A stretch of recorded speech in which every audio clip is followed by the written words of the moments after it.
Thank you, Ryan, to coming to my Business Breakthrough podcast. I have managed to look at you, and I have seen that not only you have done some amazing things, building companies, 750 million valuation, exited, speaking all over thousands of presentations.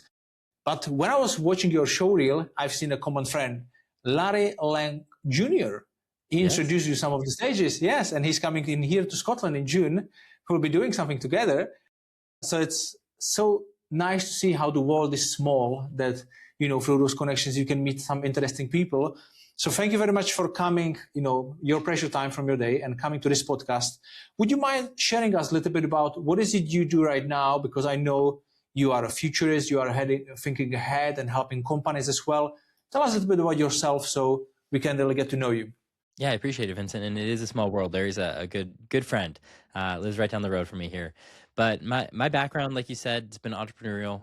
Spent a lot of time in the venture-backed startup world and grew and scaled companies of all sizes. Some pretty big, some insignificant, and some didn't make it. That's just part of the nature of the business. But in 2021, I left that world from an operational standpoint and being in the day-to-day, either the president or CEO of these companies, and really started looking forward to what it was that I wanted to do with the next chapter in my life. And as I reflected on almost 20 years in the venture-backed space, I really realized there was an opportunity to help business leaders and entrepreneurs look forward into the future.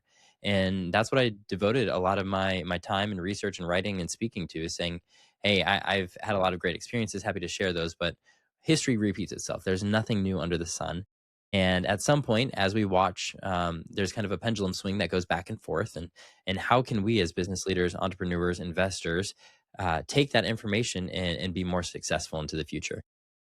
Yeah, it's nicely said. I love it. I was on an event. It was actually with Tony Robbins. It was his business mastery, and they were nicely actually sharing the cycles which you are going through. There were the smaller cycles, but then there were the big cycles, and it's by studying the history, what everything happened in the past, so how it's repeating in the future and how it's going to go. And it's very good to know these things, because when I didn't know, for example, I felt stressed sometimes in my business, like, this is happening. But then when I knew, I'm like, actually, it's normal. My business is that size. It's normal. I'm missing a cash flow. It's normal in here. I'm in that phase. So you are basically helping those companies to navigate through that. So tell me, like, some of the things where you see where is the future coming. As obviously the AI is a big topic. So obviously I can see that you speak on that as well. So can you tell me maybe a little bit about that and how the future looks like from your point of view? Absolutely. One of the biggest questions I get, whether it's from meeting planners or even teams I work with, is the AI question. And I think there's a lot of people out there that proclaim to be an expert. And I am very bold in saying I am not an expert. I was writing algorithms on paper and whiteboards back in 2009 through 2019. So I have a little bit of experience, but nowhere close to an expert. And I think really what I try to help people understand when we look at AI is moving faster. It has wider reach than some other innovations, but we look at any innovation in all of modern history and we see the same acceleration pattern. So you see the automobile. The automobile broke us out of neighborhoods and made communities and cities, and then we could travel. You look at the assembly line, even that built the automobile, and some of the implications there. It put people out of jobs, but now people had to build conveyor belts and figure out systems and processes. You look at computer and internet. So you keep going. And I think one of the most profound questions, and it was years ago, that Jeff Bezos is sitting on a stage at one of his conferences for AWS, which is basically the server farm that runs half the internet.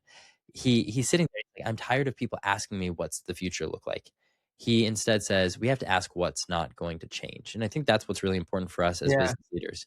There's all sorts of new innovations that are always going to disrupt. And AI, granted, has touched more areas and has accelerated faster and been adapted more quickly than anything in the past. So that is worth noting. But at the same time, yes, it's going to displace jobs. It will. There's no argument there. But it's also going to create whole new economies that we don't even know and can't fathom yet. Yeah, absolutely. Yeah, I actually seen that interview with just Bezos, like, was not going to change, and then just like looking at those things, because this is where I think a lot of businesses, I have businesses as well, to focus on, because these are the predictable things which we know they're gonna be there and they're not gonna change. So what would you suggest, if let's say there are some business owners, and obviously we are helping businesses and any scale, so like what will be some of the things which you think like not gonna change from your point of view, what people maybe can look at and focus on? Because for example, I had a holiday-led business, and it's nothing to do with AI, but because of new licensing in Scotland, that disappeared, and I had to close it all. And then after 5 years of building the company, making good money, from day to day, I had to close because of the new licensing. And then 5 years ago, I didn't know that something like that can happen. But I think if someone like you, who's actually looking into the future, so then you could maybe predict that, because you might knew actually New York we can do Airbnb, or we cannot do it in here, and that's gonna come into the bigger cities as well.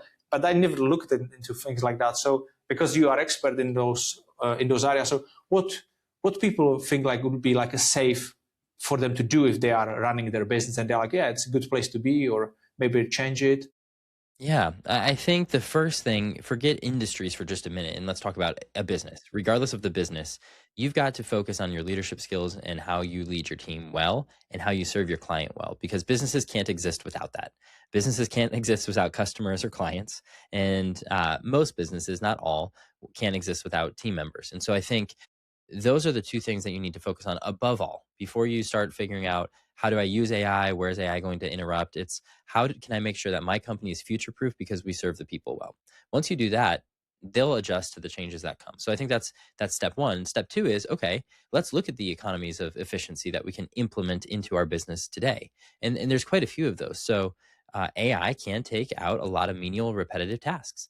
There's a lot of money being invested right now at certain levels of an organization that will get replaced. And I don't think there's anything inherently wrong with that. The question is, if you replace that task, do you have to replace that person, or can that person now manage AI tasks and they actually accelerate their capacity 10 times or 20 times or 30 times? So I think that's something that's important. And I think it's forcing human creativity. We've already seen mass layoffs in the development space, mass layoffs in the design space, and video editing is right on the tail here.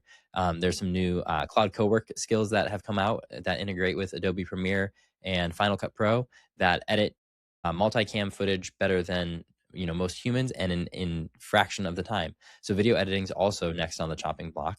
If you look at the creative services, and those are some of the most expensive things: development, design, and video. And if you're cutting those, that's going to allow cash in your business to invest in other areas. And I think you really need to figure out, okay, if we can repurpose these roles, where can we invest that cash into the future? Because the customers are going to expect more. The customers want that real experience. We saw an interesting trend in the United States here. Gen Z is actually returning to malls, in shopping malls. They're returning to department stores. Barnes and Noble, a popular bookstore, is opening 60 new locations, increasing their footprint significantly because people want that in-person experience. Starbucks internationally has shut down a bunch of locations, but is focused on their larger locations and is putting in comfortable seating and making it feel more like a living room. And they're investing a tremendous amount of money in that. So people still want to interact with human beings, and I think that desire is actually increasing more now. And so as you save money here, in certain repetitive tasks or creative services or many places that we're going to be able to save money, the question is, how can you invest in the people experience? Because the people that focus on that first, the businesses that focus on that first, will ultimately win.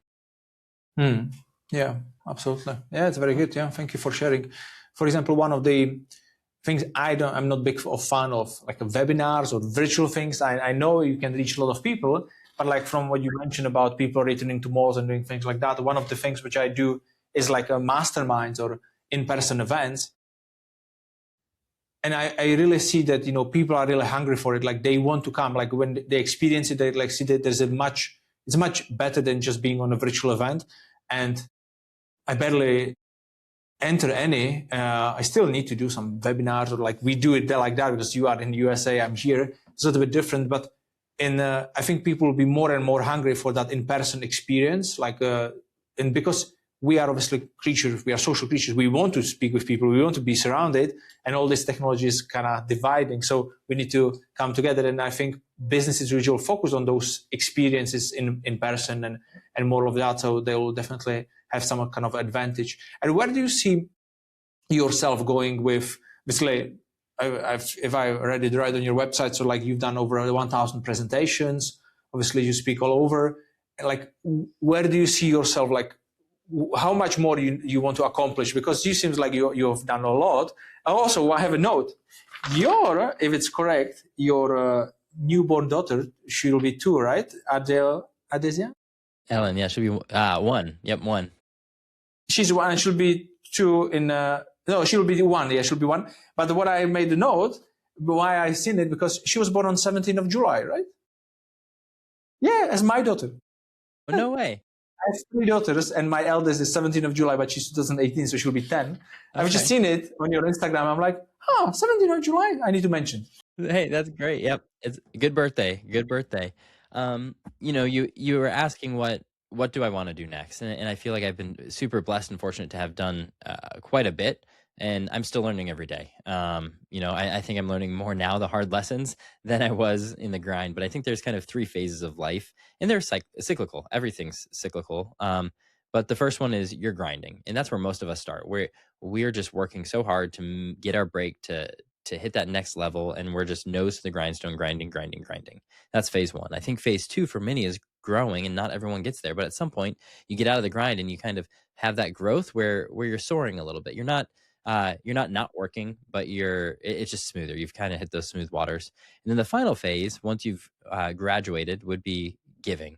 And I feel like that's the opportunity that I have to be in right now. I love sharing the lessons that I've learned. And often when I share what I've learned, I reflect and I learn more about what I did right, and usually more what I did wrong on the journey. And so that's really where I'm at. I plan to continue down this line of giving and writing. I write every week in my newsletter, and that's amassed quite a big following. It's grown over 20 times in the past 9 months, so it's growing real fast thanks to conversations like this and being on stages. And I just absolutely love the opportunity to be around and help people think about the future in a helpful way that's not scary necessarily, but also make them aware, because there are some things that we do need to be cautious of.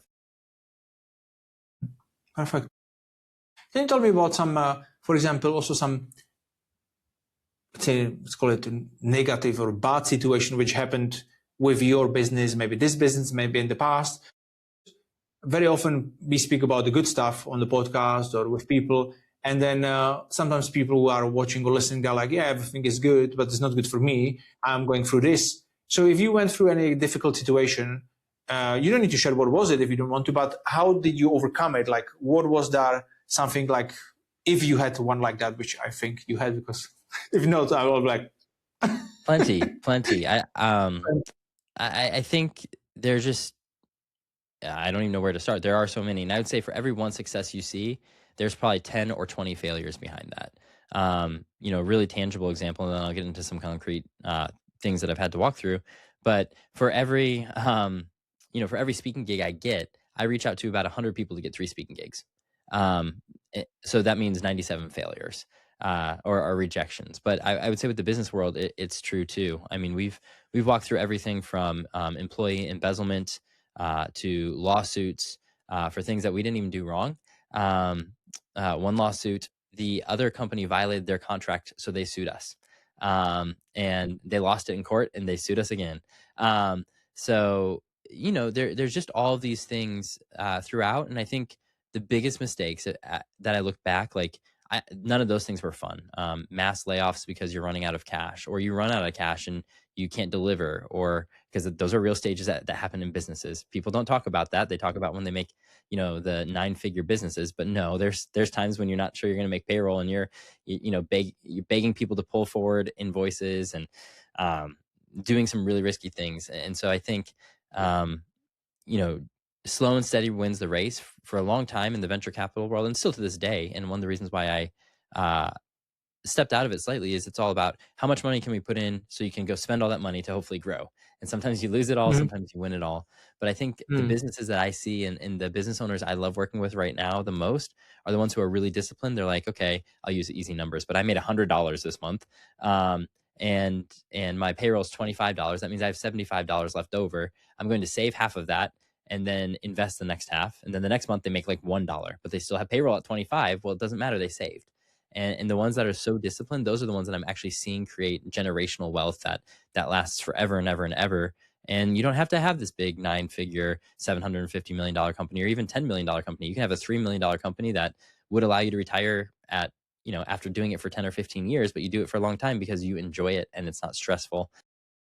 And so I think anyone that pursues money as their main measure of success ultimately fails. Not that money is bad, not that you can't pursue certain goals. You should have goals. But I think when money becomes the main thing, almost every time I see those businesses get in the stickiest situations. Yeah. It needs to be about more than money. It needs to be a contribution, like you said, giving away, and then that ultimately can grow. Because, I mean, I don't know, like, without money just sitting on the account doing nothing, like, we want to enjoy it, we want to do something. It's just a tool, right? So, yeah. So, absolutely, yeah, it's really good. So, yeah, it's being, like you said, like being steady and slowly grow. And I think I have to admit that was one of my mistakes when I started, not that old, but like 14 years ago. And then I used to have a food truck business and things like that. And then they would call me and was like, this is a good opportunity, come over here. And then I'm like, yeah, it's a massive opportunity. I can make over the weekend £10,000 with my food truck. This is how they kind of sold it to me, that that's going to happen. And then I didn't have the money to enter. So I had to borrow the money, go there, and stuff, which I never had. And then, of course, it went to shit and it didn't work out and I lost money. And if I was just thinking like that, slow and steady, then I would never sign up. I was like, no, maybe next year I need to build to that. But this is sometimes the problem of also the social media. Everything it needs to be quick. It needs to be tomorrow. And that's then we make some bad decisions. But I have learned, I was sharing actually on the podcast earlier, on the different one, that, we overestimate what we can do in a year, but underestimate what we can do in 10. And I'm really now, when I'm older, I'm like, yeah, I need to go. I have time. I don't need to rush. It's important things to, I have a family to take care, but I don't need to be a millionaire tomorrow. There's time for that. There's no rush to anything. Yeah, I think you're completely correct. And I think, I had a goal at what age I would have $1 million. I achieved that goal. And then a year after I lost it because I kept pushing for the dollar. And money comes and money goes, but I think there's a lot of truth to that. It's when you take sight off of why it is what you're doing what you're doing. I think failure is lurking around the corner, and the majority of businesses fail. We're talking about 9 out of 10 worldwide. That's a significant number, and a lot of times it's running out of cash or getting burned out. But if you start a purpose-driven business and you say, hey, whether it's the food truck and I want to make the best hamburger, or I want to have the best customer service or the fastest turnaround, whatever your purpose is in that food truck, do it and do it well and make that what you obsess over. And when you obsess over that one thing, you'll excel. But it's easy to get distracted. And I think social media does throw you off. You see these people that are flying on the jets or, these lavish 5-star vacations and fancy resorts and butlers and all of that at a mansion in the Caribbean or somewhere, and you think that you can do that, and yeah, you probably can, but you don't know how long it took them to get there. And most of the people that post that I found can't actually afford it. Yeah. I have a membership-based business, and it's amazing the credit cards that bounce on their dues to be part of that membership-based business, and they're the ones who are flying first class and all of that. I'm like, but you can't even pay your couple $100s a month membership fee. So it's not always what it looks like. Yeah, it's exactly like that. I don't know. I'm part of the JT Fox community and being coached by him, and then he always says, like, I don't know the numbers exactly, but he's like, on Instagram there is like 200,000 billionaires, but in the real world there's only like 3,000 of them.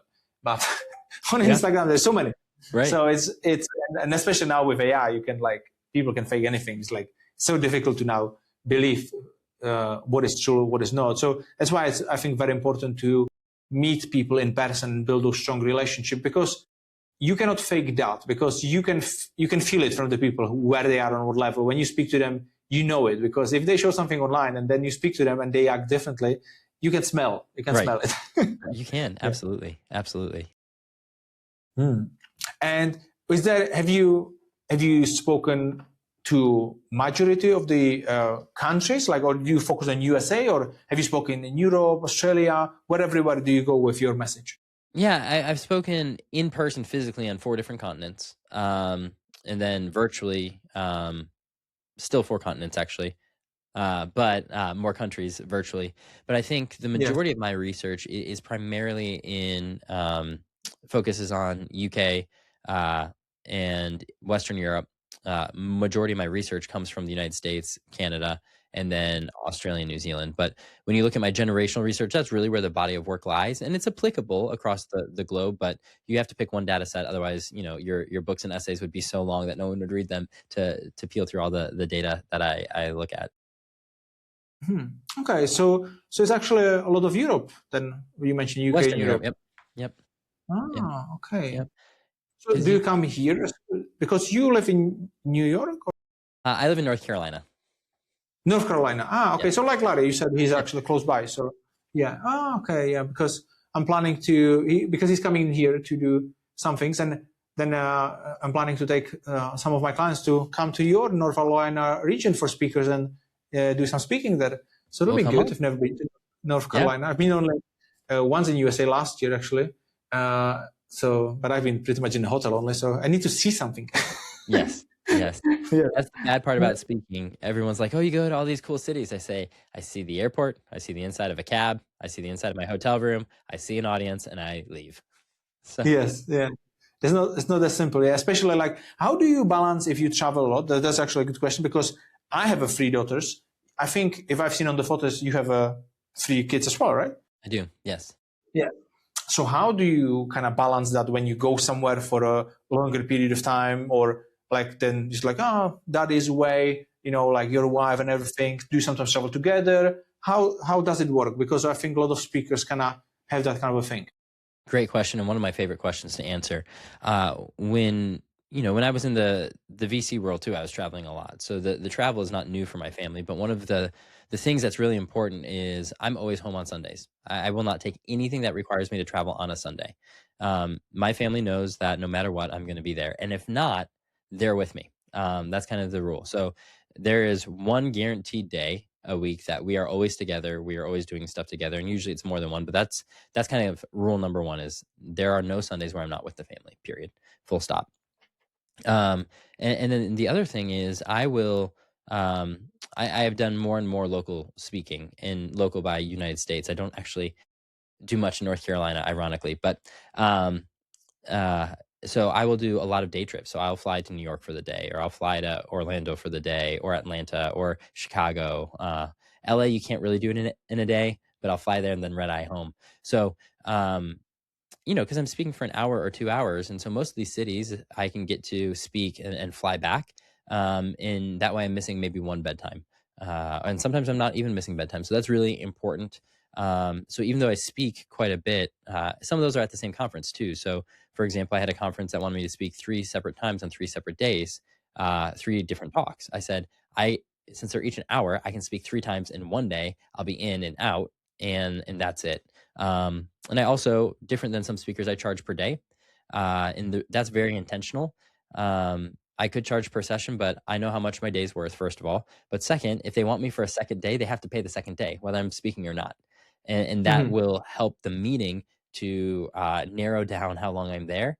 And there's disadvantages to that. Professionally, it definitely stunts some of my ability to network or spend more time with the meeting planners or meet other people there. But at the same time, the most important thing is not business. It's family and the relationships that you have, because that's something that you can't buy. Yes, yes. It's actually very interesting when you mention about charging per day. I've never heard anybody say that they charge per day because obviously I'm a member of the PSA in here in UK, but for 3.5 years I go to a lot of conferences, but all of the speakers charge usually per keynote or something like that. Mhm. I don't really do much keynotes. I usually go, I mean, I do, but it's not like my primary thing where I would get paid. I just go, I speak for free, no problem. And then people come to my mastermind. That's kind of that kind of approach. But per day, it's interesting. Yeah. But yeah, it's like they want you for the next day. So you either pay or if not, then you are with your family. It's more important. Exactly. Hmm. And it's afforded my kids the opportunity to travel. My oldest is only 6, and he's been to 27 states, I think, in 3 countries. My middle, I Yes. think, like 18 states, and also 3 countries. And then my daughter, not as many, but she's only 9 months old, so she's got a little bit more time to catch up. Yeah, yeah, yeah. No, I totally see that. Like, I think my youngest 2.5, she already traveled in a plane. I don't know how many times, 12, 15 times already. I'm Yeah, like, right, I remember the first time on a plane when I was like 14. right, right. Yeah, but I've done the same. Like, there was this global speaking summit in Cairns in Australia. So I'm like, yeah, I booked the ticket a year and a half ago on the conference, and I'm like, okay. And then I told my wife in the message, like, we'll go as a family, all of us. And then 6 months before it, I'm like, oh, no, now it's about, we need to plan it, we need to go. So we hired a motorhome and we spent there 6 weeks in Australia, traveling Fun. around and going to conference. And it was really nice. Like, kids enjoyed it a lot. Yeah, so I'm trying as much as I can to take them, but I cannot do it all the time because obviously as family of 5, it adds up with everything. Yes, but trying to take them also with me. We fortunately, because we decided like that, they don't need to go to school. We do homeschooling, so we can actually do whatever we want. So that's kind of a good thing. I don't need to ask anybody for permission. Right. But yeah, it's good. Yeah, it's nice to meet someone like yourself who's having 3 young children as a speaker and doing similar things. Like obviously you do bigger businesses, but it's good. I like it. Yeah. It's fun. It's fun. It's good to keep the family center. Yeah. Okay. So I also have seen in here, so the newsletter you mentioned that it grew like 20 times. Is that the one called Collide? It is. Yep. Okay. And what is it you mostly speak about there on that newsletter? Like, is it about the future, or what is it about mainly? It's looking at the current generations in society, from the silent generation all the way to Gen Beta now being born in 2026. And it looks at all those generations, what is going on in society and culture, how that impacts leaders, parents, businesses into the future. So it takes that lens and says, hey, kids these days have this problem, or people retiring this day have this personality trait, or this generation, accumulates wealth but doesn't spend it. So how do you react to those different things? Mm-hmm. Okay. Wow. And how long are you already doing that? It'll be 1 year next week. That I've done 1 that. year on it? 1 year. Wow. And you already have 17,000 people Yes. subscribed to? Yes. Wow. I'm doing like things for 5 years and I have like 1,000 members. Like, how do you do it? I try to write really good content as much as I can. Not all of them are home runs. But then I ask intentionally people to share it. I think that's one thing that I've learned. If you want someone to share it or subscribe, you've got to ask for it. And so I'll ask my most loyal subscribers, say, hey, I see your open rates, 95% over the last 2 months. Would you mind sharing this? Or who do you think needs to hear it? Yeah. And I also narrate it too. So you can, if you don't like reading, which ironically, as much as I write, I don't prefer reading. So I will narrate it. And it's like a little audiobook for each newsletter. And I think that gets a lot of traction as well. Oh, that's really good. Yeah. Because I also prefer to listen to things than just the reading, because otherwise I just skim so quickly. So I like to listen because for me, it's also like seems like efficient. And then if I really want to, I can then go and, for example, to get the book and read it again if it's really good. So I think this is a really interesting concept. That it's good. I also seen that you have on YouTube like 100,000 subscribers. This is really good. Yeah. I do. And you do have your own podcast, correct? I do. It's just reading the newsletters. Is what the podcast is. So the newsletter comes out on Tuesday. Every Thursday, you can get the audio version. Yeah, so it works like that. Okay, so you don't really get their guest or something like that. So it's more the reading part. Correct. Okay, good, perfect. Yeah, I mean, is there anything else you feel like you would like to share on this podcast today with me before we'll wrap it up? I don't think so. I appreciate the opportunity, and I love always knowing how small the world is and how we can make an impact where we are, and it matters the people you invest with, because you never know when Larry Long Jr. is going to be in Scotland. Yes, yeah, absolutely, yeah. Amazing, perfect. Thank you very much, and then I'm looking forward to meet you. Awesome, thanks, Vincent.